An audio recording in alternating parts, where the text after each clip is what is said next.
faith in Jesus Christ alone. Yun lang po talaga ang pag-asa natin. Kaya, it is accomplished through what? Through whom? It is accomplished through Jesus Christ. Ngayon po, ano yung kasunod natin? 2 Peter 1:3, let's read it together. His power has given us everything. How many? Everything we need to live and to serve God, and we have these things. Why? Because we know Him. We have these things not because we deserve it, but not because we're good enough, but because we have Him. Isa pang acrostic po ng grace, pwede mo sabihin, God's riches at Christ's expense. Grace din yun. God's riches at Christ's expense. Ngayon, ito po tanong na importante. Kung doon pala sa krus, napirmahan na yung ating pagtubos. Kung doon sa krus, napirmahan na yung ating pardon. Ibig ba sabihin lahat makakarating sa langit? Ha? Nung namatay si Kristo, He signed for the pardon of the human race. Does it mean the whole human race will be with God for eternity? Tingnan po ninyo ang kasunod. Ano pong kita nyo dyan? Yung mga bumabiyahe, ano po yan? Plane ticket. Plane ticket. Anong klaseng plane ticket? First class. First class. Hindi ito economy, ha? First class yung ticket. Okay? Nasa isang lugar ka, mamamatay ka na sa isang lugar, tanging pag-asa mo lang, yung makapunta ka sa isang lugar na mayroong kasaganaan. Pero wala kang pera. Kahit ibenta mo buong buhay mo at lahat ng ari-arian mo, hindi ka makakabili ng ticket. Pero meron kang kaibigan, inubos lahat ng kanyang mga ari-arian para mabilhan ka ng ticket. Ito, nabili na yung ticket. Dahil may ticket ka, tatagatin ka na ba sa airport? Ha? Ticket lang meron ka? Ibang bansa? Ano ba kailangan mo? Passport. Passport na meron? Visa. Ano? Pag meron kang visa at meron kang ticket, okay, at andyan yung aeroplano, okay, pwede ka na lumipad. Ngayon, example, 100 na tao binilhan ng ticket, 100 ng tao na isyuhan ng visa papunta sa isang lugar. Ano? Pwede bang mangyari, pagdating ng aeroplano doon sa lugar na yon, kulang sa 100 yung dumating na tao? Pwede bang mangyari? Ha? Pwede bang mangyari? Bakit? Sa papaanong paraan? Kasi pwede may ticket ka na, may visa ka na, pero ano? Ayaw mo sumakay sa aeroplano. Okay? Pero ganito po kasi ang madalas. Kapag nanampalataya ka sa Diyos, bibigyan ka ng ticket. Pag nanampalataya kay Kristo, bibigyan ka ng visa para sa walang hanggan. Hindi po. Nung namatay si Kristo doon sa krus, ang buong sangkatauhan binigyan ng visa para makauwi sa Diyos. Ang buong sangkatauhan binigyan ng ticket para makauwi sa Diyos na walang hanggan. Kaya yung hindi makakatingin ng walang hanggan kasama ang Diyos, hindi dahil walang ticket, hindi dahil walang visa, dahil ayaw. Dahil ayaw. Yung visa mo para makauwi ka sa Diyos, yung ticket mo para makauwi ka sa Diyos, ang ipinangbayad, buong langit ang ipinangbayad para ka lang makauwi sa Diyos, makatakbo sa Diyos. Kaya walang dahilan para hindi mo maranasan ang walang hanggang pag-ibig, pagmamahal, pagliligtas, pagpapatawad ng ating Panginoon. Nagkaroon ng kagugong sa buong Pilipinas, lahat mamamatay. Yung bagong Pangulo, binigyan lahat. Sabi ng bagong Pangulo, nasa Nasaan yung roster ng 70 million, 90 million ng Pilipinas? Ayun, lumitaw. O gawan mo lahat yan ng cheque, tigwa 1 million. Ginawa lahat ng cheque. Ano? In-announce sa dyaryo, lahat ng Pilipino, may 1 million, nakapangalan sa iyo. Yung iba naniwala. Yung iba, hindi. Ilan ang mayroong 1 million? Lahat. Ano? Ilan yung mamamatay sa gutom? Yung mamamatay sa gutom, may 1 million? Meron. Ba't namatay sa gutom? Ha? Hindi naranasan at hindi pinaniwalaan yung biyaya at yung pagmamahal. Ano ba? Kaya yun ang letter. Anong letter na tayo? Letter C. Okay, ngayon puntahan po natin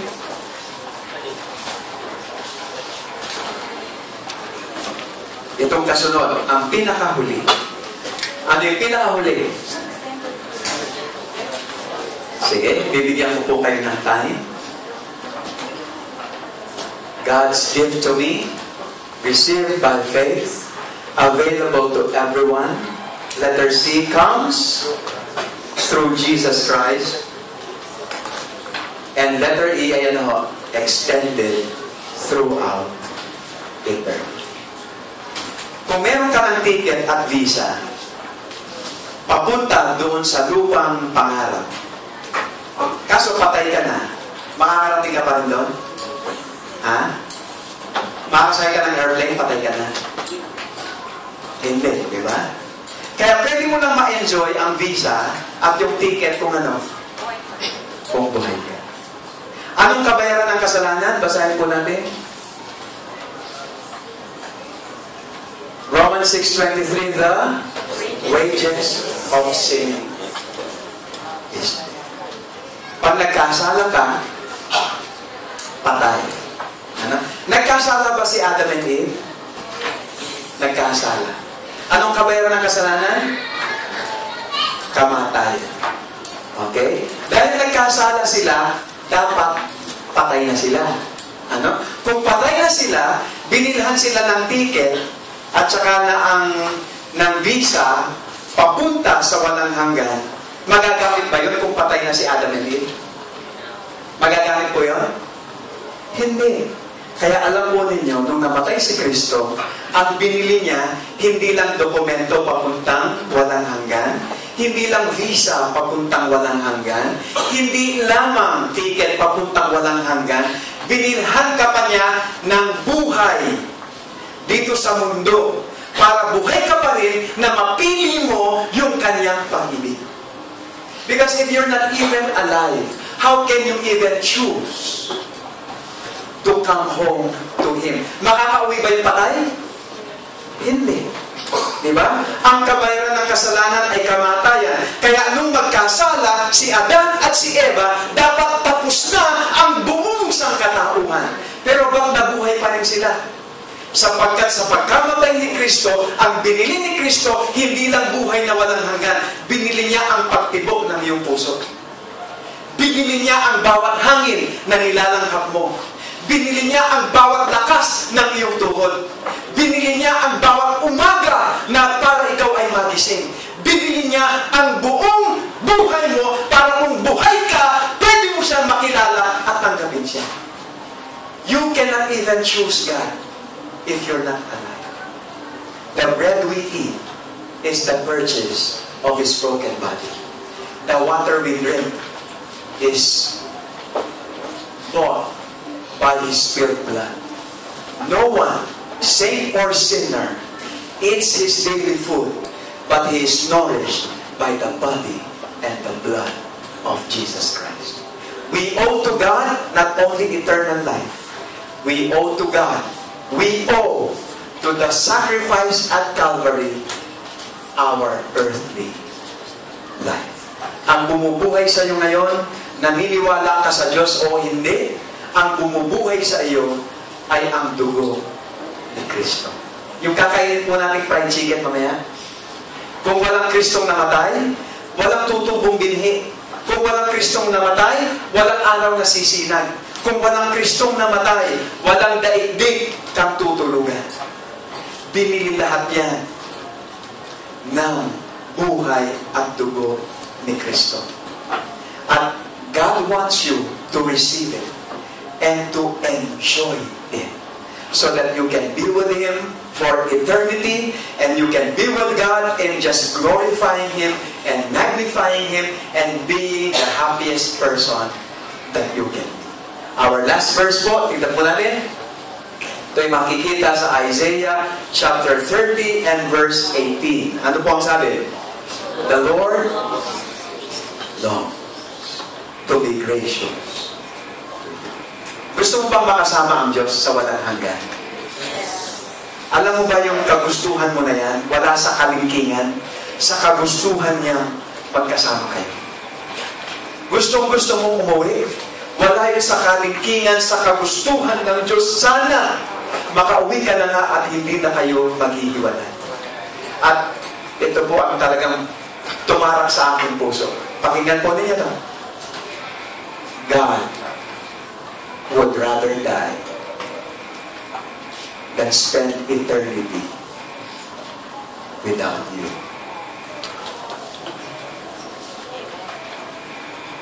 Ulitin ko po. God would rather die than to spend eternity without you. And He did when Jesus died at the cross. Amen. Let's bow our heads for prayer. Yung praise team po, aawitin nyo, I give you my heart. Let's bow our heads. Our great God in heaven, we thank you for grace. We thank you for love. Hindi kami karapat-dapat, Panginoon, sa anumang biyaya, sa anumang pag-ibig. Subalit nariyan kayo, nagmahal sa amin, nagmalasakit na habang kami tinanggap, mga abang makasalanan, sapagkat kayo ang Diyos ng pag-ibig. Ang nais ng Diyos ngayon, ibigay natin ang ating mga puso na punong-puno ng kasalanan upang mabigyan niya tayo ng bagong buhay. Thank you, Father. Thank you, Father, for your grace. Thank you, Lord, for the opportunity to serve you and to give you our hearts. Awitin po natin itong I give you. This is my desire to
a seat.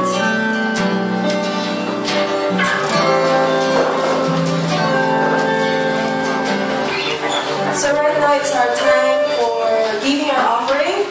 Most people, when they hear the word offering, they thought that they can only offer is money. But actually, offering, we can offer our lives to God, we can offer our talents, our energy, pagiging youth natin, we can offer it to God by serving Him. Actually, Saturday Praise is just one of our events. Alamin niyo po, we are also serving CIW, yung Correctional Institute of Women po, every other Wednesday. And right now, there are some young volunteers or speakers that every other Saturday, after po natin ito, maybe first and third Saturday, we will also serve there. So yung mga young speakers po natin, papadala natin doon. We have at least 120 and they are also inviting these inmates to hear the Word of God. And actually, last December, we also sponsored na nagkaroon po sila ng simple Christmas party through our ministry. So, yun po yung isa nating mga ministry. Tapos, meron din po tayo, during weekdays, there are some people who are also offering their homes para po to give Bible study or to share the Word of God or just share life na po together. So, we also have cafe nights. So, giving our offering to God is giving our lives, our energy and talent, and also our finances. So today, if it's your first time, please don't feel obligated to give.